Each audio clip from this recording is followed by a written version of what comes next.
porque efectivamente Lenin, en el año 1917, cuando escribió un libro clave, probablemente el más clave de todos, o el que más necesitamos volver a leer en estos momentos, El Estado y la Revolución, que lo escribió en la clandestinidad, en agosto, entre agosto y septiembre de 1917, es decir, un mes antes de la Revolución de Octubre, decía una frase que no debemos olvidar. Decía: las condiciones para la revolución empiezan a darse cuando la gente de abajo ya no está dispuesta a seguir sufriendo las condiciones de penuria que tiene, y cuando los de arriba empiezan a no poder seguir ejerciendo la dominación como la habían ejercido hasta entonces.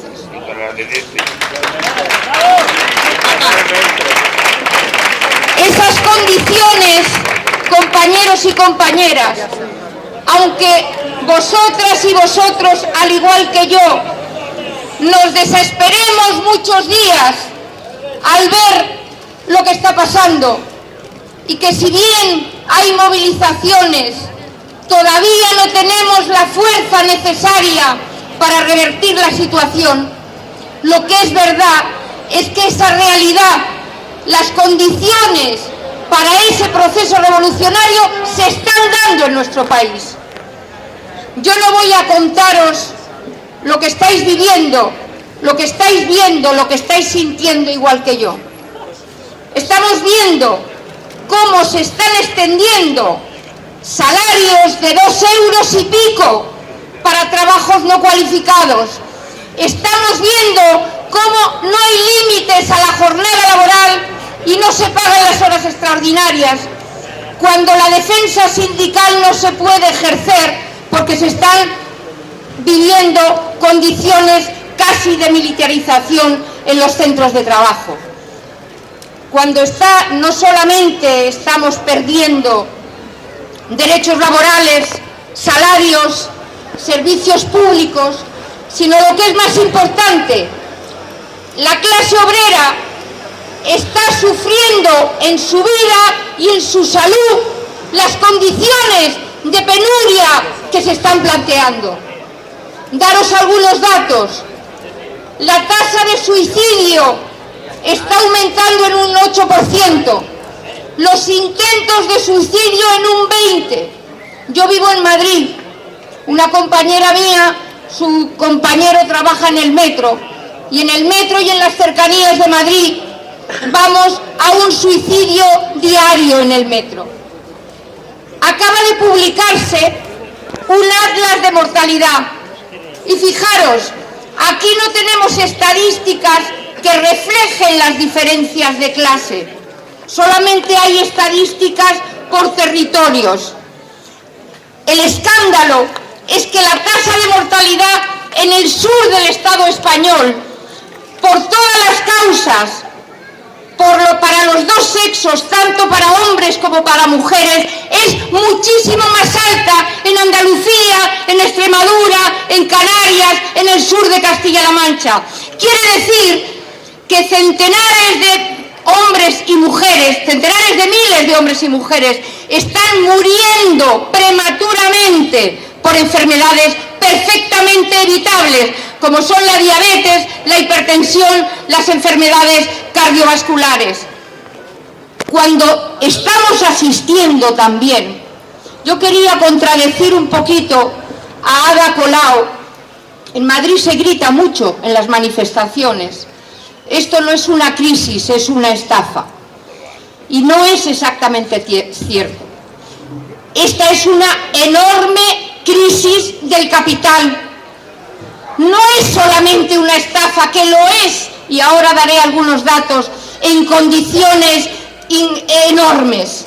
Es una crisis del capital, y es importante que lo sepamos, porque si no, creeríamos que quitando al PP del gobierno, del Estado, se soluciona el problema. Y no se soluciona el problema, porque por un lado es una crisis estructural del capitalismo, y lo que estamos viendo es que como hienas, intentando mantener la tasa de beneficios, se lanzan contra nuestros salarios y contra nuestros derechos, pero que también hay una saga de políticos de todos los colores que son cómplices directamente porque están ejecutando las políticas que el gran capital y la gran banca les está imponiendo.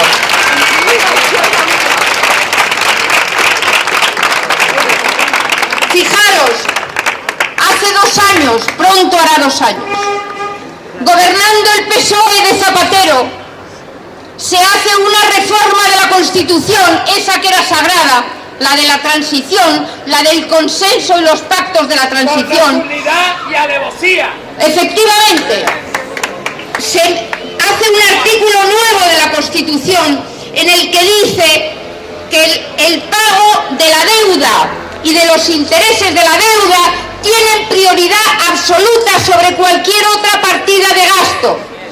Y lo votan en el Congreso de los Diputados PP y PSOE y Convergencia y Unión y todas las derechas nacionalistas.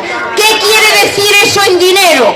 Yo le decía a un compañero, seguramente que os pasa como a mí, que con los miles de millones de euros nos hacemos un lío. Pero fijaros, todo lo que vale durante un año el coste de toda la sanidad pública del Estado son 70.000 millones de euros. ¿Sabéis cuánto estamos pagando? Antes que nada, de intereses, 38.000 millones de euros. Pero además, si añadimos lo que pagamos cuando vencen los bonos del Tesoro, la deuda, lo que estamos pagando al año son 190.000 millones de euros. 3 veces el coste de la sanidad pública de todo el Estado al año. A eso hay que añadir los más de otro triple de todo lo que vale la sanidad que le han regalado los gobiernos de turno a la banca, otros 190.000 millones de euros. Y así, sin parar, lo que se llevan a los paraísos fiscales. Daros cuenta de las empresas del IBEX, esas que cotizan en bolsa, 35, 30 tienen dinero en paraísos fiscales. Es decir, hay una crisis en la cual, como bestias, como alimañas, se están lanzando contra nuestros servicios públicos, contra nuestros salarios, y encima los únicos y las únicas que pagamos impuestos somos los trabajadores y trabajadoras que nos quitan de nuestra nómina. Es decir, decidme si no está sucediendo lo que también Lenin decía con otra frase, que se está acumulando material altamente inflamable. Pero es que también ellos están dejando de poder seguir gobernando como antes. Es verdad que la represión se exacerba, que nos fríen a multas, que nos fríen a cárcel, que cada vez hay más represión. Pero fijaros la corrupción que ha existido desde tiempos inmemoriales, porque es consustancial al capitalismo. La estamos sabiendo, ¿sabéis por qué? Porque están siendo utilizada en las luchas intestinas suyas, de Undargarín, de la infanta, del rey, de Bárcenas. Todo eso es información que ha salido, porque la crisis se caracteriza también por una lucha a muerte entre ellos. Entonces nosotros tenemos que saber que su debilidad es enorme y que el pueblo no va a tener otra solución que enfrentarse no con reformas, no con sueños, como dicen algunos, de vuelta al estado del bienestar. La izquierda débil, la izquierda sin programa y la izquierda sin capacidad de lucha está diciendo que vuelva al estado del bienestar. Estado del bienestar aquí no hemos conocido, pero cuando se crearon los servicios públicos en Europa, y eso es muy importante, que sepamos que se hizo a costa de incrementar salvajemente la explotación de los pueblos del sur. Si aquí había unos determinados servicios públicos, era porque se estaban masacrando a millones de personas en América Latina, en África y en Asia. Que además es muy importante que sepamos que la lucha de clases es la que explica en mayor medida la historia, y que si el capital tuvo que hacer concesiones a la clase obrera fue porque se había levantado la Unión Soviética, la primera gran revolución que se mantuvo, y había la presión enorme de demostrar que el pueblo que pone en sus manos sus recursos, sus riquezas y los distribuye, es capaz como nadie de resolver los más importantes problemas de la población. Pero también es muy importante, dejadme que os diga, porque la lucha ideológica es, no, aquí luchamos en la cumbre social porque vuelva al estado del bienestar. Eso lo hizo un capitalismo en crecimiento, un capitalismo europeo que demandaba mano de obra. Era la época de la emigración a Francia, a Alemania. Ahora el capitalismo en toda Europa y en todo el mundo se enfrenta a una crisis como no lo ha conocido en su historia, y nos planteamos tasas de paro de más del 30%. Eso quiere decir, compañeras y compañeros, que les sobramos el 30%, que no importa, que no es un daño colateral que desaparezcamos, que moramos antes de tiempo, es un objetivo. Fijaros, os voy a dar un ejemplo de sanidad. ¿Os acordáis cuando la ministra de Sanidad mete el copago, repago de las medicinas para los pensionistas? La buena señora dice unas palabras que quizá no todo el mundo entendía, pero que hay que explicar porque nos va la vida en ello entenderlo. Decía, el objetivo no es recaudatorio, es decir, el objetivo no es que haya más dinero para la sanidad pública con esos euros que se les roban de sus pobres pensiones a los pensionistas. El objetivo es disuasorio.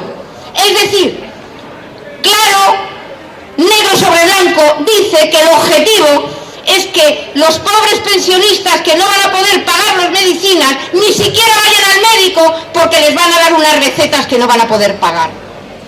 Esa es la situación. Y sabemos perfectamente que eso no va a hacer más que continuar. El mecanismo lo tienen clarísimo. La deuda que hemos dado a los bancos se ha transformado en deuda pública. Los bancos compran dinero al Banco Central Europeo al 0,75% de interés y compran la deuda del Estado al 5, al 6 o hasta el 7%. Y a condición de que el Estado no quiebre, imponen, como están imponiendo, una nueva reforma laboral con contratos para jóvenes por debajo del salario mínimo. La liquidación, por supuesto, la liquidación de los convenios colectivos. Es decir, el mecanismo de la deuda es una tenaza en el cuello de los pueblos. Y me vais a permitir que os cuente textualmente lo que dice el memorándum, es decir, el tratado firmado por el gobierno griego con la troika comunitaria. Textualmente dice, el gobierno griego se compromete a liquidar toda la participación del gobierno en empresas públicas. El gobierno se compromete a liquidar la ley de huelga, a liquidar los convenios colectivos, a liquidar el salario mínimo e incluso a hacer desaparecer de los juzgados los papeles que inculpan a determinados magnates por evasión de capitales. Hacia eso estamos yendo, compañeros. Pero hablando de la revolución no va a venir porque hablemos de ella. La revolución hay que prepararla y hay que organizarla. Necesitamos construir, decía Ada Colau, que somos la inmensa mayoría, y es verdad, pero la inmensa mayoría desorganizada, la inmensa mayoría en una marea blanca, en una marea verde, en una marea naranja, el pueblo separado que hoy lucha por las hipotecas, por la sanidad o por la educación, es un pueblo que no va a ser capaz de llevar la tarea adelante, que es derrocar el poder del capitalismo y construir nuestro propio poder. La necesidad, y eso lo digo en Andalucía, donde hay un gobierno que se dice de izquierdas, del que no voy a decir nada porque vosotros y vosotras sabéis mejor que yo lo que están haciendo. Es urgente que construyamos un referente político del pueblo, político, para disputar el poder político, para destruir el poder del capital y de los monopolios. Eso es urgente.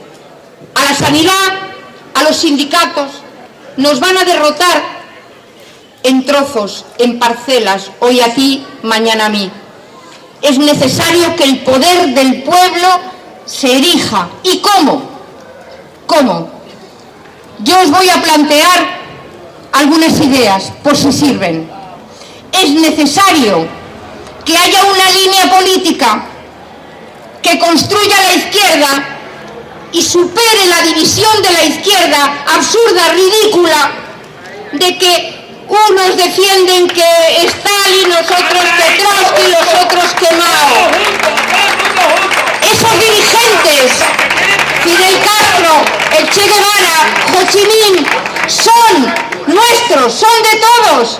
No son de los maoístas o de los estalinistas o de los hochiministas, son del pueblo.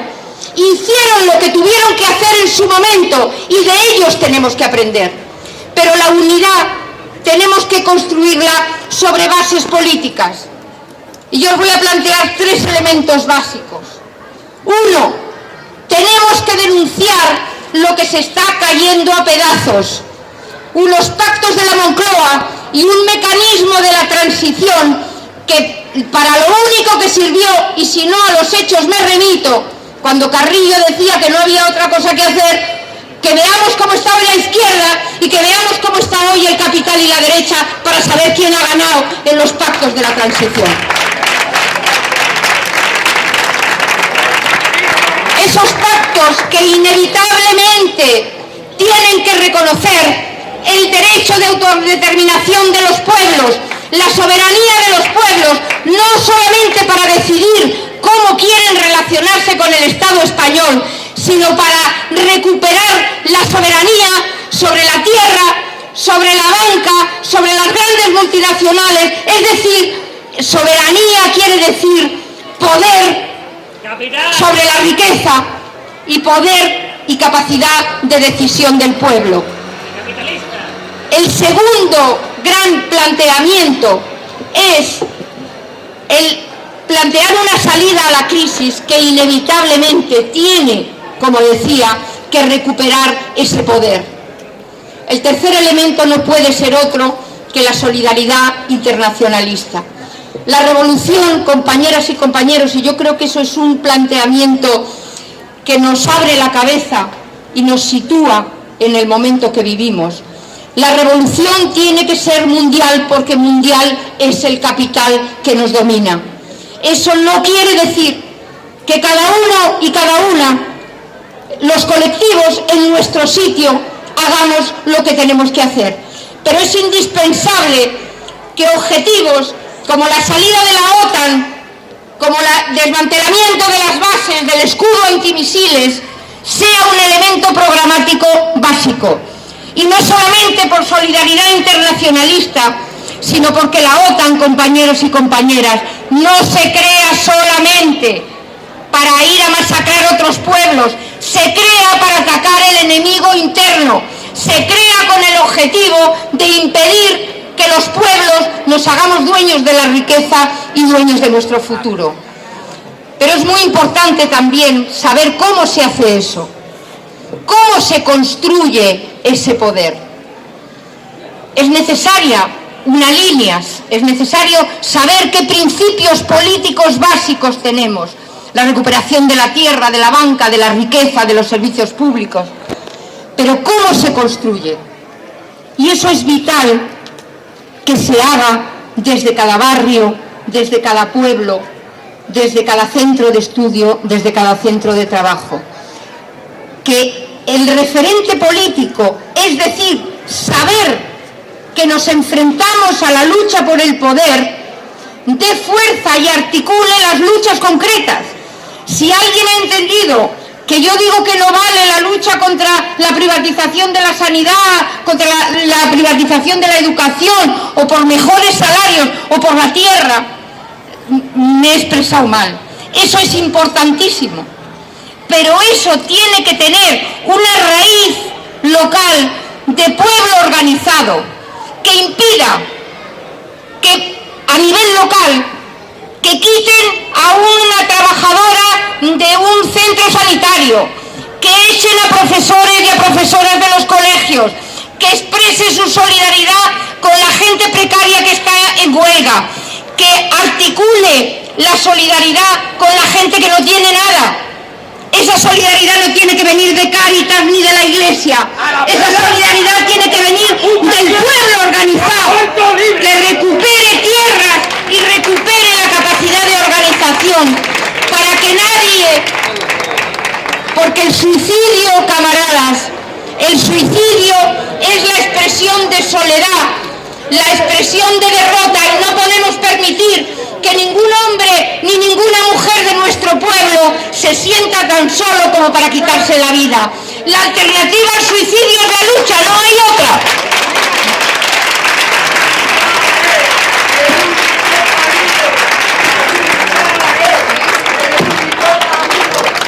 También esas organizaciones populares de base, esos comités populares, tienen que servir para protegernos contra la represión.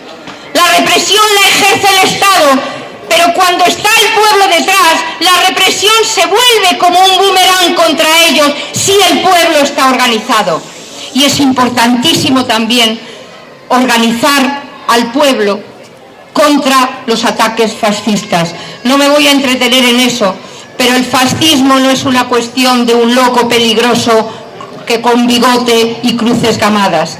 El fascismo, como es Amanecer Dorado en Grecia, y como están siendo los grupos fascistas que se organizan en las ciudades, es el recurso del capital para masacrar al pueblo. Y esa lucha es nuestra también. No solamente es la lucha antifascista de los jóvenes, es una lucha antifascista que tiene que ser de todo el pueblo. Tenemos que saber también que no habrá... Hay una línea de demarcación importante en el programa político.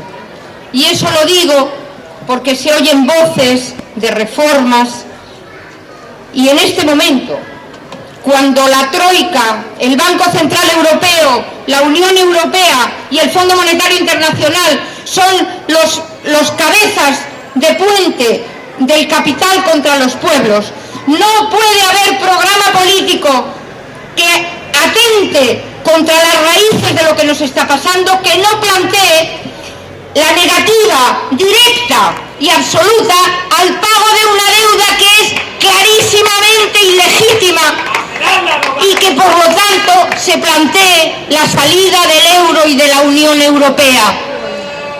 Ese programa es indispensable porque es el que marca un puente, rompe un puente que no puede tener continuidad entre las reformas imposibles y el enfrentarnos al momento que estamos viviendo de la manera más sensata y más realista, es decir, la manera de la revolución.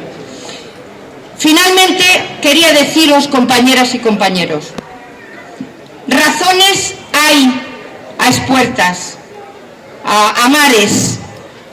No vale solamente con tener razón. La tenemos y lo sabemos.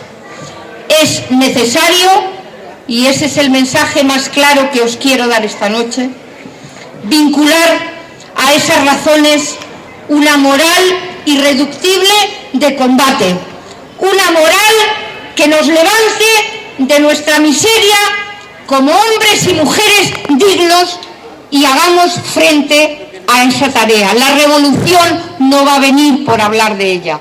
La revolución va a venir cuando cada hombre y cada mujer sepa que en este momento terrible de la historia no tenemos otro camino. Pero necesitamos algo muy importante, sin lo cual yo creo que no vamos a ser capaces. Necesitamos reconstruir la continuidad histórica de la lucha. Somos hijos e hijas, nietos y nietas de la gente más grande de este pueblo, de las mejores generaciones que han producido, los que nos demostraron cómo se pone la juventud y la vida por objetivos de emancipación general de la humanidad. Esa herencia es, creo yo, absolutamente indispensable para que cuando flaqueemos, cuando nos sintamos débiles, cuando nos sintamos solos, sepamos que nos debemos a la herencia que nos han legado, al mayor tesoro que tiene la clase obrera y el pueblo trabajador de todos los pueblos del Estado español.